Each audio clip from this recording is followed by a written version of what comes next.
नमस्कार, आदाब, सत श्री अकाल। मैं शिल्पी आप सबका संकल्प से सफलता के इस YouTube चैनल पर फिर से एक बार आपका इस परिवार में स्वागत करती हूँ। आज हम यहाँ पर, जैसा कि आप स्क्रीन पर देख रहे हैं, डे 0 शुरू। इसका क्या मतलब है? इसका जो मतलब है वो हम सबको अंदर से झरोड़ देगा। जैसा कि आप अपनी स्क्रीन पर देख पा रहे हैं, डे 0 शुरू हो चुका है। इसका क्या मतलब है? तेहरान सूख रहा है, इसका भी एक मतलब है। और अगला नंबर अब किसका होगा, इसका भी एक मतलब है। ये पूरा लेक्चर आपको इन सारे मतलबों को समझाते हुए ये बताएगा कि जल ही जीवन है। इसकी महत्वता तेहरान से बेहतर अभी कोई नहीं समझ सकता है। क्यों? क्योंकि वहां पर जिस प्रकार से सूखे का संकट आ पड़ा है, जिस प्रकार से पानी का जो सूखा वहां पर देखा जा रहा है, पानी की समस्या वहां पर देखी जा रही है, और हर घर में जो नल है उसमें बस अब लगभग समझिए कि 2 हफ्तों का पानी ही उनको मुहैया वहां की सरकार करा पाएगी। तो तेहरान एक जीता जागता ज्वलंत उदाहरण है हमारे समक्ष कि सिर्फ पर्यावरण को दोषी ठहराना, सिर्फ जलवायु परिवर्तन को दोषी ठहराना, या फिर हम कह देते हैं कि क्लाइमेट चेंज इत्यादि को दोषी ठहराना सिर्फ पूरी तरह से उचित नहीं होगा, क्योंकि मानवीय कारण भी बहुत सारे हैं जिनके कारण ये जल संकट वहाँ के देश के जो निवासी हैं, जो तेहरान है, जो कि ईरान की राजधानी है, वहाँ पर ये लोग इस संकट से जूझ रहे हैं। क्योंकि जल अगर नहीं है तो कितना भी अब आर्थिक रूप से समृद्ध खुद को कह लीजिए, क्योंकि देखिए, जल सिर्फ आपकी खाद्य आपूर्ति को पूरा नहीं करता, बल्कि दिनचर्या में आप देखेंगे, डेली की दिनचर्या में, दैनिक दिनचर्या में उसका विभिन्न प्रकार से उपयोग भी है। न केवल आपकी खाद्य आपूर्ति को, बल्कि आपकी जितने भी जो ऊर्जा संकट है उसके ऊपर भी इसका प्रभाव दिखाई दे रहा है। और ये सारी चीजें हमारे लिए एक बेस्ट एग्जाम्पल साबित हो सकता है, एक अच्छा उदाहरण जिससे हम सीख सकते हैं। जरूरी नहीं है जीवन में हम खुद ही गिरे तभी सीखे, कभी कभी दूसरों के अनुभवों से भी हम सीख सकते हैं, उनसे भी सीखा जा सकता है। तो चलिए, आज इस कड़ी में हम आगे बढ़ते हैं। बेहद इंपॉर्टेंट टॉपिक है आपके मेंस के लिहाज से। यहाँ पर देखते हैं, आईआर में भी समझते हैं इसको, और पर्यावरण के लिहाज से समझेंगे इसको, इकोनॉमी के लिहाज से समझेंगे इसको, एनर्जी लेवल पर इसको यहाँ पर समझें, ऊर्जा संकट इत्यादि के पक्ष में भी समझेंगे। इससे पहले हम आगे बढ़े, आप सबको मैं बता देना चाहती हूँ, चैनल जिस पर आप पढ़ रहे हैं उसका नाम है संकल्प से सफलता तक। अभी तक इस चैनल को सब्सक्राइब नहीं किया है तो चैनल को सब्सक्राइब कर लीजिए, बेल आइकन दबा दीजिए, ताकि टाइमली आपको नोटिफिकेशन मिलता रहे। इस प्रकार से चैनल पर मेरा फोटो आ रहा होगा, ये मेरा इंस्टाग्राम हैंडल है, ये मेरा टेलीग्राम ग्रुप है, इसको ज़रूर ज्वाइन कर लीजिए। सारे अपडेट्स इत्यादि आपको यहाँ पर अवेलेबल होते रहते हैं टाइम टू टाइम, ठीक है। चलिए अब हम आगे बढ़ते। देखिए, आगे बढ़ने से पहले मैं आपको एक बार गूगल मैप की ओर लेके चलती हूँ, ताकि आप चीज़ों को बेहतर यहाँ पर समझ सकेंगे, ठीक है। यहाँ पर हम चलते हैं, और यहाँ पर देखिए, आप गूगल मैप पर सर्च करेंगे ईरान, तो ये एरिया आपको यहाँ पर ईरान का दिखाई दे जाएगा, ठीक है। Pakistan, Afghanistan, Turkmenistan, Uzbekistan, Azerbaijan, Iran, और ये आपका ईरान है, ठीक है। यहाँ पर आपका जो बता रहे हैं तेहरान, जो इसकी राजधानी है, इस हिस्से में, बाकी भी हिस्सों में है, लेकिन सबसे ज्यादा आपको इस हिस्से में जल का संकट यहाँ पर दिखाई दे रहा है। आप जब सर्च करेंगे तो वहाँ पर देखेंगे तेहरान, इस तरह से गूगल मैप पर सर्च करेंगे तो आपको मिल जाएगा, ठीक है। ये 1 करोड़ लगभग समथिंग यहाँ पर एक अच्छी खासी पॉपुलेशन रहती है जो इस संकट से गुजर रही है। तो उनको किन किन चीज़ों का सामना करना पड़ रहा है, ये सारी चीज़ें हम यहाँ पर देखने वाले हैं। क्लियर है? चलिए अब हम चलते हैं, आगे बढ़ते हैं आज के अपने इस टॉपिक पर। देखिए, ईरान की राजधानी तेहरान, अभी जैसा कि मैंने कहा, और जनसंख्या लगभग 1 करोड़ है वहाँ की। और आज एक भयानक जल संकट के मुहाने पर ये जनसंख्या जो है बहुत बुरा एक जल संकट का सामना कर रही है, ठीक है। सरकारी मीडिया अगर हम वहाँ की देखें तो वहाँ के लोगों का अलग अलग वक्तव्य है, इस बात को लेकर अलग अलग मंशा है, ठीक है। शहर के मुख्य जल स्रोत जो वहाँ पर जिससे पूरा शहर संचालित होता है, एक जल स्रोत जहाँ वहाँ पर जो है, जो बांध है, या फिर हम कह सकते हैं जो जल स्रोत है वहाँ का, जहाँ से पूरे शहर में पानी दिया जाता है, उसका नाम है अमीर करीब बांध, ठीक है।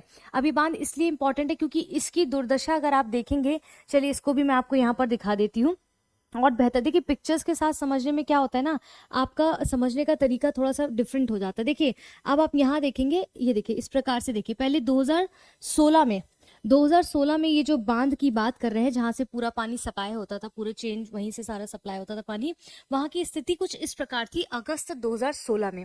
फिर इसके बाद आपको लेके चलती हूँ अगस्त 2025 में, वहाँ पर जल संकट की स्थिति जो दिखाई दे रही, वहाँ पर पानी की स्थिति कुछ इस प्रकार से। अब आप सोचिए, इस प्रकार से 2025 में है ये, और ये था आपका 2016 में। तो सोचिए बेहतर स्थिति कब थी, 2016 में थी। ठीक है, तो यहाँ पर यही चीजें कह रहे हैं कि भाई जो अमीर करीब बांध है, जिसमें केवल पहले एक समय पे कितना मिलियन जो है क्यूबिक मीटर पानी हुआ करता था, आज के समय में प्रेजेंट टाइम में 2025 में बात की जाए तो इस बांध में, जहाँ इस बांध से जो पूरा पानी सप्लाई होता था पूरे तेहरान में, वहां पर सिर्फ 14 मिलियन क्यूबिक मीटर पानी बचा है, जो सिर्फ 2 वीक्स में चलेगा, सिर्फ 2 सप्ताह तक ही ये चलेगा। ऐसा सुगबुगाहट वहां पर बनी हुई है, कहा जा रहा है। ये स्थिति सूखे का नतीजा तो नहीं है, क्योंकि कई वर्षों से जमा हुई जल प्रबंधन की असफलताओं का भी परिणाम है। हम सिर्फ ये नहीं कह सकते कि भाई सूखा है या पर्यावरणीय कोई ऐसी परिस्थितियां बनी जिसके कारण से, नहीं, हम मनुष्य भी उसके कई सारे कारण है। ठीक है, इसीलिए विशेषज्ञ इसे क्या कह रहे हैं, पानी का दिवालियापन कह रहे हैं, यानी कि वाटर बैंक्रप्सी कह रहे हैं इसको। ठीक है, स्रोत देखेंगे यहाँ पर अमीर कबीर बांध है, जिससे पूरे शहर में पानी जाता था। ठीक है, एक साल पहले 86 मीट्रिक जो क्यूबिक आप देखेंगे जो पानी है वहां पर, जो हमने देखा वहां पर 14 करीब रह गया है, कितना रह गया है, 14 मिलियन क्यूबिक मीटर पानी टन रह गया है, और जो कि पहले एक साल पहले जस्ट 86 मिलियन करीब था। अन्य बांधों में जहां से पानी जाता है, यहाँ पर लार है, लत्यान है इत्यादि गंभीर रूप से खाली हो चुके हैं। इनको पिक्चर्स के थ्रू देखेंगे। देखिए अभी देखेंगे ये 2020 का पिक्चर है। ठीक है, 18 दिसंबर 2020 का है। ऊपर की तस्वीर 2021 की है, और ये लगभग मतलब 20-21 का है। पहले इस प्रकार की स्थिति थी जहाँ पर खूब पानी इत्यादि हुआ करता था, वहां पर एकदम देखिए इस प्रकार से सूखा छा गया। तो आप इसकी दयनीय स्थिति को यहाँ से देख के समझ सकेंगे। ठीक है, अब यहाँ कह रहे हैं डे 0। अब ये 0 डे क्या होता है, डे 0 ये टर्म क्या है, इसको प्रीलिम्स के हिसाब के लिए भी समझिए। डे 0 का मतलब होता है वो दिन जब शहर में पाइपलाइन के जरिए पानी की सप्लाई को पूरी तरह से बंद कर दिया जाए, तो डे 0 कहा जाता है। डे 0 लागू होने पर क्या क्या स्थितियां होंगी, जैसे नलों में पानी केवल कहाँ कुछ घंटों में दिया जाएगा, कुछ घंटों के लिए दिया जाएगा, ये बिल्कुल भी नहीं दिया जाएगा। ठीक है, सप्लाई केवल टैंकर या देखेंगे स्टैंड पाइप इत्यादि से दी जाएगी, मतलब टाइमिंग्स विभाजित किए जाएंगे। और इसमें सबसे ज्यादा क्या इंपॉर्टेंट होगा, जो बहुत ही नीडी जगह है, जैसे कि अस्पताल हो गए, फायर सर्विस हो गए, जरूरी सेवाओं में सबसे पहले इसको प्रायोरिटी पे रखा जाएगा डे 0 के अंतर्गत। ठीक है, गरीब लोग इसमें सबसे ज्यादा, बट ऑब्वियस सी बात है जो अमीर है वो अपनी छतों पे टंकी रख लेंगे, या इस प्रकार से अगर उनको बिजली पानी की समस्या हो रही तो वो इस प्रकार से जनरेटर रख लेंगे। लेकिन गरीब लोगों जो है इससे सबसे ज्यादा प्रभावित हो रहा है, जो निचले तबके में लोग आते हैं, वहाँ सामाजिक असमानता और विरोध का प्रदर्शन बढ़ने की भी संभावना है। भाई इस प्रकार की परिस्थितियां रहेंगी तो समाज में विरोध प्रदर्शन तो बढ़ेगा ही बढ़ेगा। अब इसके कई सारे कारण हैं, जैसा कि मैंने कहा पानी का दिवालियापन का यहाँ क्यों हुआ है, उसमें कह रहे हैं कि प्राकृतिक कारण। सबसे पहले प्राकृतिक कारण क्या है उसको समझते हैं। लगातार 5 साल तक यहाँ सूखा रहा है, जिसके कारण से ये संकट दिखा है। ठीक है, 100 सालों में सबसे कम बारिश हमें इस दौरान में देखने को मिली, जिसके कारण भी ये समस्या उत्पन्न हुई है। ठीक है, टेम्परेचर में बहुत ज्यादा वृद्धि के कारण भी, भाई ये सब ग्लोबल वार्मिंग इत्यादि का कारण है ही कहीं ना कहीं, तभी तो ये सारी समस्याएं हमें यहाँ पर देखने को मिल रही है। ठीक है, ग्लेशियर्स का पिघलना, नदियों में पानी की कमी होना, ये सब क्या है, ये सब आपके प्राकृतिक कारण है, जो पानी का दिवालियापन यहाँ पर हमें दिखाई दे रहा है। ठीक है, अब सिर्फ हम क्या प्रकृति को दोष दे सकते हैं, नहीं। देखिए जिस तरीके से हम पानी को मिसयूज करते हैं, हमसे कहने का मतलब है ये नहीं है कि सिर्फ ईरान में जो समस्या दिख रही है वो भविष्य में कहीं नहीं दिख सकती। जबकि आप देखेंगे कहा जा रहा है कि आज से 10 सालों पहले का अगर रिकॉर्ड देखा जाए तो तब से अब में 29% पानी की कमी हमारी नदियों में, या नदी के पानी के जो भी स्रोत है उसमें देखने को मिला है, जो पीने योग्य पानी है। ठीक है, मानव निर्मित कारणों में जैसे जल का बहुत ज्यादा अत्यधिक मिसयूज करना, उसका दोहन करना, जैसे प्रकृति जितना पानी देती है ईरान उससे कई गुना ज्यादा उससे खर्च कर देता था, जिसके कारण वहां के लोगों को ये दंश झेलना पड़ रहा है। कृषि में 90%, समझिए 100% में 90% तो सिर्फ एग्रीकल्चर में ही खपत हो रही है पानी की। और शुष्क इलाकों में चावल, अब ऐसे शुष्क इलाकों में चावल हो गया, गन्ना हो गया, इनकी खेती, जैसे पानी भूखी फसलों की खेती यहाँ पर की जाएगी तो पानी का कंजप्शन तो यहाँ बढ़ेगा ही। ठीक है, लीकेज और खराब इंफ्रास्ट्रक्चर बहुत बड़ा कारण है पानी को जो है बर्बाद करने का। हम सब अपने आसपास अपने घरों में भी इस प्रकार की परिस्थितियां देख रहे हैं कि कभी कभी मोटर ऑन करके छोड़ दिया तो सिर्फ छोड़ दिया, पानी चल रहा है 2-2, 3-3, 6-6 घंटे, 8-8 घंटे पानी बर्बाद हो रहा है। या वाटर लीकेज आप देखते हैं, पाइपलाइन को इशू करा है तो पाइपलाइन वैसे का वैसा ही है, उसमें कोई मतलब परिवर्तन नहीं किया जा रहा है। तो ये सारी चीजें क्या है, ये संकट तो पैदा करेंगी ना जल में। ठीक है, तो ये यहाँ पर यही सारी चीजें कह रहे हैं। इसके बाद तेहरान में पानी, पीने योग्य का पानी जो 25% पाइपों से लीक होकर बहता रहता था, ये भी एक बहुत बड़ा कारण। भूजल का बहुत ज्यादा दोहन भी आपको इस समस्या का सामना करने पे मजबूर करता है।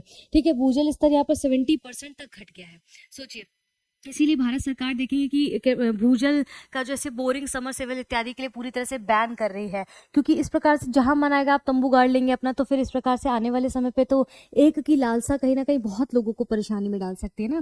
कई जिलों में जमीन 25 सेंटीमीटर या फिर साल धंस रही है।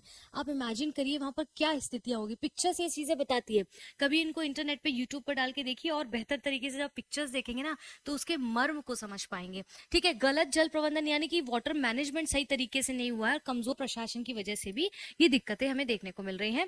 विशेषज्ञों का क्या मानना है, वहाँ के जो विशेषज्ञ हैं, साइंटिस्ट हैं, उन कह रहे हैं कि ये सूखा नहीं है बल्कि पानी का दिवालियापन है, जहां नुकसान की भरपाई लगभग अब थोड़ी असंभव सी महसूस होती है। ठीक है, अब यहाँ पर क्या है कि आम लोगों की स्थिति क्या है भाई, अब ऐसा संकट आया है तो जो लोग मिडिल मीडियोकर है या फिर लोअर मिडिल है या फिर गरीब हैं या इन तबके में इत्यादि में आते हैं, तो उनकी क्या स्थिति है कि कई इलाकों में पानी तो बहुत कम प्रेशर से आता है, जिससे डेली रूटीन में बहुत उनको दिक्कतें होती हैं।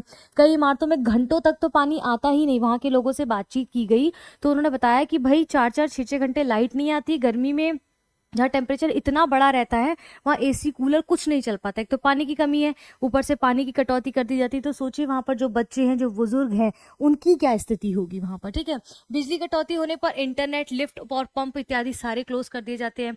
गर्मी, वायु प्रदूषण, जीवन बहुत मुश्किल वहाँ पर दिखाई देता है। अगर क्रिस्प में समझें, जिन घरों में मैंने बताया बच्चे हैं, बुजुर्ग हैं, उनकी हालत और ज्यादा से ज्यादा गंभीर होती चली जा रही। तो ये पानी का संकट सिर्फ आप देखेंगे वहाँ की आर्थिक दयनीय स्थिति को ही नहीं, बल्कि वहाँ की जो बेसिक नीड्स है उनको भी कहीं ना कहीं हार्म पहुंचा रहा है, क्योंकि देखिए पानी से ही सब कुछ जुड़ा है।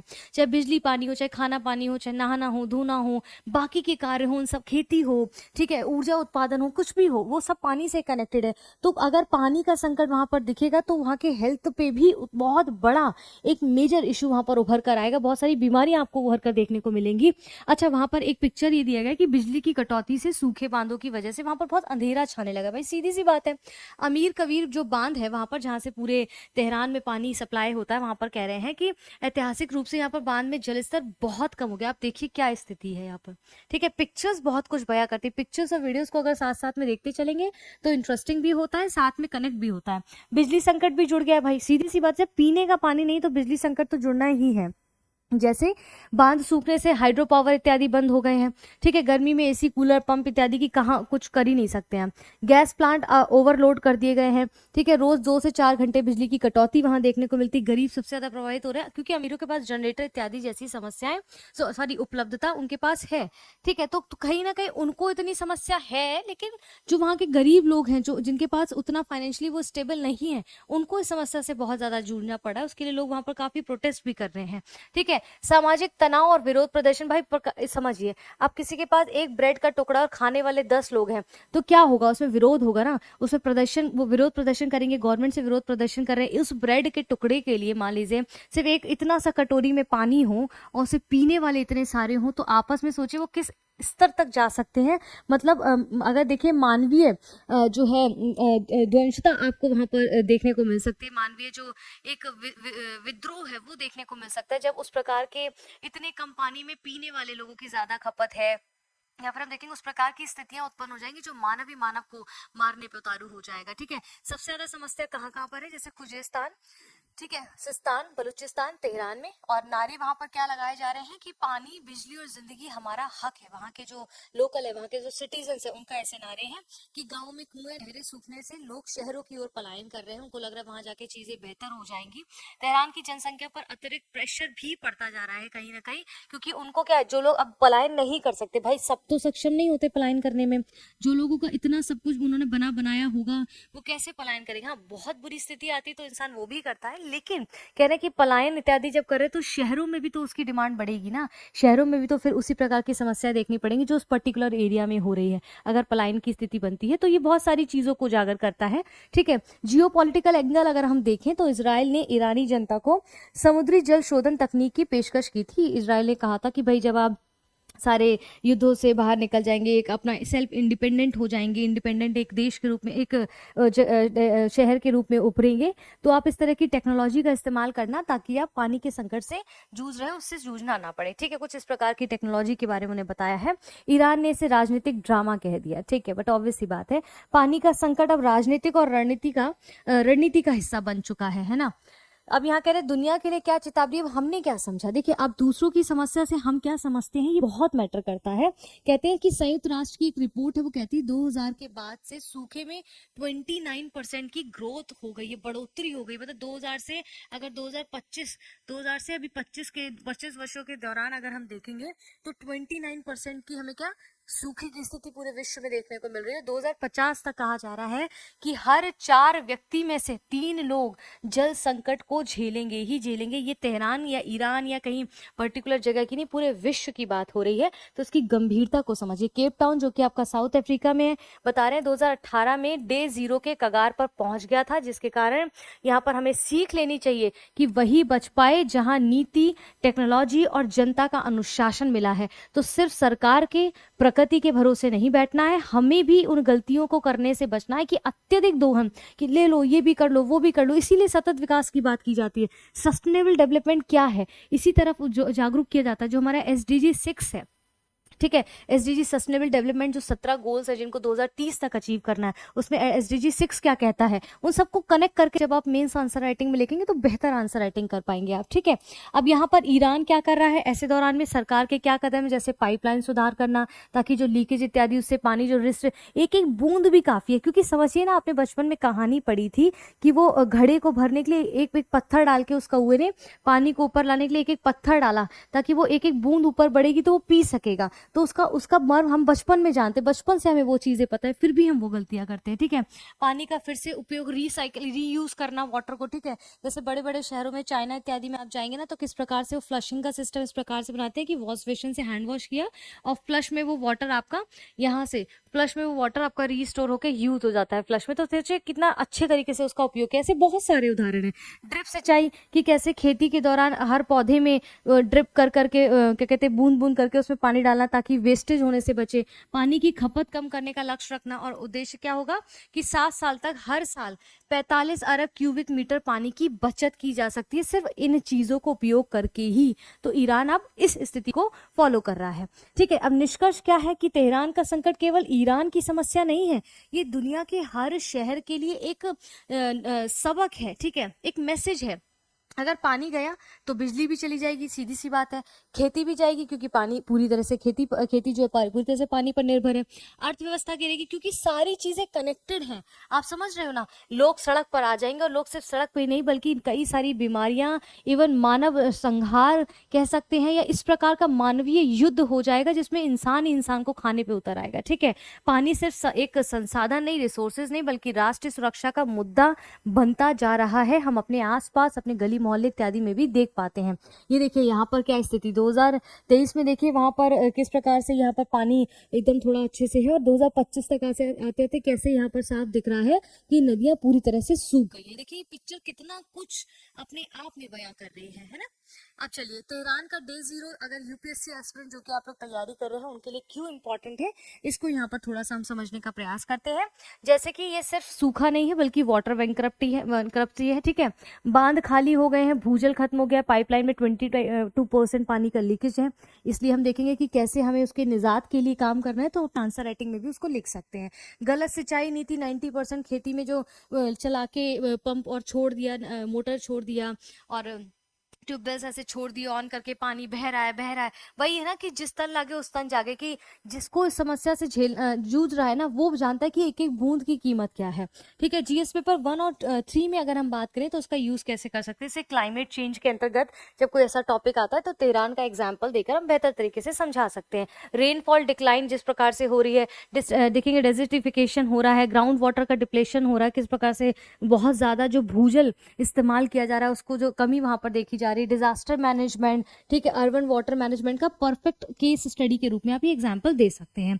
गवर्नेंस एंड एथिक्स के अंतर्गत देखें तो पानी खत्म होगा तो बिजली कटौती होगी, पलायन होगा, विरोध प्रदर्शन होगा। इस प्रकार से अन्य देशों में भी बहुत सारी समस्याएं हमें देखने को मिल सकती है। सामाजिक असमानता बढ़ती है, अमीर टंकी और टैंकर खरीद लेते हैं जबकि गरीब लाइन में लगकर उनको उसके बावजूद भी उनको सही आपूर्ति पानी की नहीं मिल पा रही है। तो ये सारी समस्याएं उत्पन्न होंगी। ठीक है, IR इंटरनेशनल रिलेशन में अगर आप देखेंगे तो इजराइल ने टेक्नोलॉजी की पेशकश, पानी की भू राजनीति का हिस्सा इत्यादि। आने वाले समय में वाटर डिप्लोमेसी और वाटर वॉर्स, अभी तक हम क्या वेपन्स वॉर के बारे में बात करते हैं, ऐसी चीज़ों के बारे में बात करते हैं, वेपन्स की बात हो रही है या भू राजनीति की बात हो रही है, या फिर हम देखते हैं सीमाओं पर लड़ाई की बात हो रही है। आने वाले समय पे आप देखेंगे कि वाटर वॉर्स होंगे, पानी की बूंद बूंद के लिए एक बहुत युद्ध होंगे। 2050 के करीब जब आप जाएंगे ना, तब आप देखेंगे अगर इस प्रकार की स्थिति ही निरंतर रहती है तो आप ये सारी समस्याएं देखेंगे। भारत के लिए क्या चेतावनी है कि चेन्नई जैसे शहर, दिल्ली, बेंगलुरु में देखा पानी की कितनी भयानक समस्या है, जैसे शहर भी डे जीरो के खतरे में आ चुके हैं। और डे जीरो क्या होता है मैं स्टार्टिंग में बता चुकी हूँ। मैंने कहा सस्टेनेबल डेवलपमेंट गोल्स जो 17 गोल्स है आपके एसडीजी के, उसमें 6 गोल क्या कहता है उसको मुझे कमेंट बॉक्स में बताइए कि जो आपका एसडीजी 6 जो गोल है वो क्या कहता है। जैसे हमारे इस तरह की कई सारी योजनाएं चलाई गई, जैसे जल जीवन मिशन, अटल भूजल योजना, जैसे बिंदुओं को जोड़ सकते हैं इन पॉइंट पे अगर आपसे इस प्रकार का कोई प्रश्न पूछा जाता है। ठीक है, यहाँ तक स्पष्ट है, सारी चीजें यहाँ क्लियर हो गई है। तो क्या है कि ऐसे टॉपिक्स को मिस नहीं करना है, इसको पढ़िए क्योंकि आपके सिलेबस का हिस्सा है। यूपीएससी हो चाहे यूपीपीएससी हो या फिर कोई भी स्टेट एग्जाम है, नहीं भी किसी प्रिपरेशन में कहें तब भी ये मुद्दा आपके लिए इंपॉर्टेंट है, ताकि आप तेहरान में आपको कुछ नहीं करना है लेकिन आप उससे सबक ले सकते हैं। जब हमारा कोई आसपास हमारा पड़ोसी या फिर हमारे इर्द गिर्द या आसपास के शहरों में इस प्रकार की चीजें होती है तो हम अवेयर हो जाते हैं ना कि भाई हमें ये गलती नहीं करनी है। कोविड के टाइम में क्या हुआ था कि भाई चाइना ने इस प्रकार की चीजें हुई और सारी समस्या निकल कर, तो हमें लगा नहीं भाई इन चीजों का सेवन नहीं करना है वरना हम भी इन समस्या से घिरेंगे। और मास्क हमने लगाना शुरू किया, प्रोटेक्शन लेना शुरू किया, क्योंकि हम इर्द गिर्द देख रहे थे कि लोग कैसे मतलब बैठे बैठे जो है मृत हो जा रहे हैं, मर जा रहे हैं, उस प्रकार की समस्याओं को सामना कर रहे हैं। तो कहने का तात्पर्य ये है कि हमें दूसरों की गलतियों से भी सीखना है, चाहे वो इस रूप में हो, पानी संकट की बात हो या फिर जीवन के किसी भी क्षेत्र की बात हो। ठीक है, तो फिलहाल के लिए इस वीडियो को हम यहाँ समाप्त करते हैं। इसी के साथ मैं आपको सूचित कर देना चाहती हूँ कि मंडे, वेडनेसडे और MWF, मंडे, वेडनेसडे और फ्राइडे शाम को 6 बजे आपको इकोनॉमिक्स, बेसिक इकोनॉमिक्स पढ़ाया जा रहा है। उसको जरूर देखिए, अपनी प्रतिक्रिया दीजिए कमेंट बॉक्स में। इसी के साथ ट्यूसडे और सैटरडे आपको आर्ट एंड कल्चर की क्लासेस शाम को 6 बजे मिलेंगी, उसका प्रोमो चैनल पर जिसका नाम है संकल्प से सफलता तक, उस पर आ चुका है, जाके देख लीजिए। कोई डाउट है, कोई क्वेरी है तो आप मुझे यहाँ पर फॉलो कर सकते हैं, बता सकते हैं। चैनल को अब तक सब्सक्राइब नहीं किया है तो प्लीज चैनल को सब्सक्राइब कर लीजिए, बेल आइकन दबा दीजिए ताकि आपको टाइमली नोटिफिकेशन मिलता रहे। चलिए जल्द मिलते हैं कल एक और नए टॉपिक के साथ, तब तक के लिए धन्यवाद।